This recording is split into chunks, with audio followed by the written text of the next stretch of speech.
App.js 2024 just happened, and there is a lot to go over. So let's jump right in.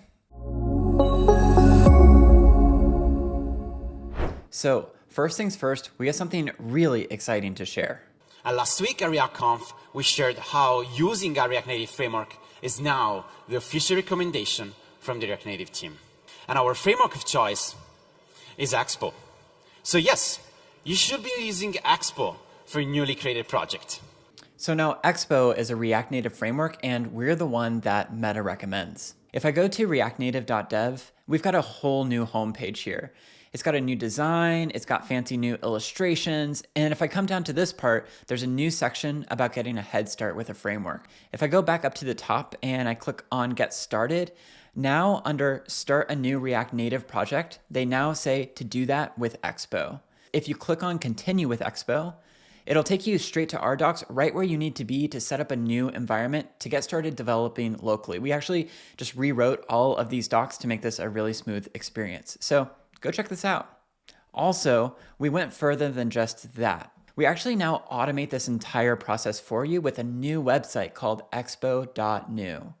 And when I click Get Started, this website is going to take you through all the steps you need to get a project on your computer, get your local development environment set up, and then finally to start developing. So if you haven't made a project in a while, this is a great way to get started. Next up, let's talk about iteration speed. And at Expo, we build iteration speed into the frameworks and services we make. This year, we will speed up Android builds on iOS also by an estimated 40%. If you want to make your Android builds faster, you can go into your project settings and enable this by clicking on this toggle. But we didn't stop there either. And another optimization in our latest release with SDK 51 is the Expo Use Fast Resolver environment variable. When rerunning the bundler, especially with Babel transforms already cached, some of our bundling benchmarks got 6 times faster. So now Android builds are faster and the CLI is faster. Let's talk about how to make the entire development process faster. We also released a GitHub app to link your Git repository with your EAS project.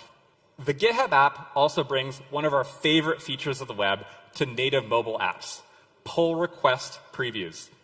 Okay, let's talk about how we can automate our builds and our updates.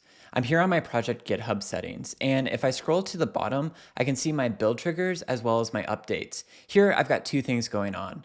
The first, I've got a build trigger, and it's saying that whenever I push a commit to main, go ahead and make an iOS build with my production profile.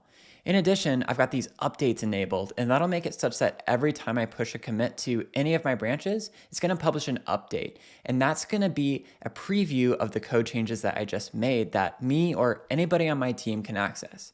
If I want to go see how I can access those, I can actually go over to the branches. And then if I click on a branch like staging, I can click on preview here, and it's going to give me a QR code that will work inside of Expo Go or a development build. Now, when you're ready to share your changes with your users, we've got another feature to help you do that in a less risky way. Roll out your JavaScript to a small percentage of your end users to start, and as you gain confidence in your changes, roll out to everyone. And should you need to undo a rollout, just a rollback is one command away. You can start a rollout via the CLI, or you can do it via our website, and that's the way I prefer to do it. I'm starting a rollout here, and I'm going to start rolling out branch A over my staging branch. I can do 10% here, and once I click Create Rollout, voila, there we go. Now I've got branch A rolling out to 10% of my users. We also just shipped SDK 51, and we are really excited to tell you everything that is included. The big news in React Native is that the new architecture is finally here in beta. The new architecture does all kinds of nice things, but the most important thing to me is that it lays a foundation for much better performance in certain areas like lists, which we know are so important for creating apps that have a best-in-class feel.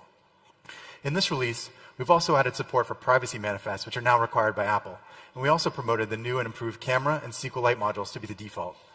We've also completely rewritten the Expo video module, and this is now in beta.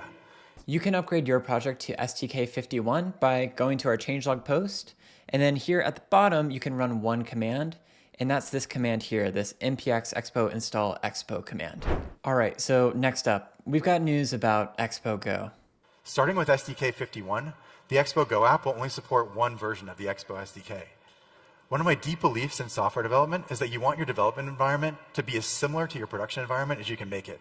And development builds are so much better at this than Expo Go. If you still need to use Expo Go for your development process, you can still find prior versions of Expo Go on expo.dev/go. Here, you can select a previous SDK version and you can download the one that you need. So now I want to talk about updates. There's actually a pretty tricky problem that occurs when you're sending updates because a native app has a certain runtime, and you want to make sure that the updates runtime matches the app's runtime.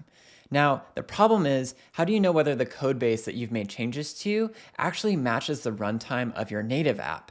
And to solve that, we have a pretty exciting new feature to share. So what we did is we made something called Expo Fingerprint that looks at your native code and creates a fingerprint that we can use to tell if you have changes that require a new version of the app binary or whether the native part of your app is compatible, and you can just send new JavaScript to it freely. You can try out Fingerprint in your project by setting your runtime version policy to Fingerprint in your app config. By the way, this is still in beta, so let us know what you think. And to wrap things up, I want to share one thing here at the end that I think is so important and something that we talk a lot about at Expo.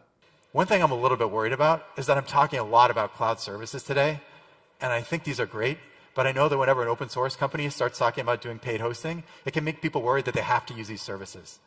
I think our cloud services are getting really good. I stand behind them, and I think almost everybody building with React Native should be using them.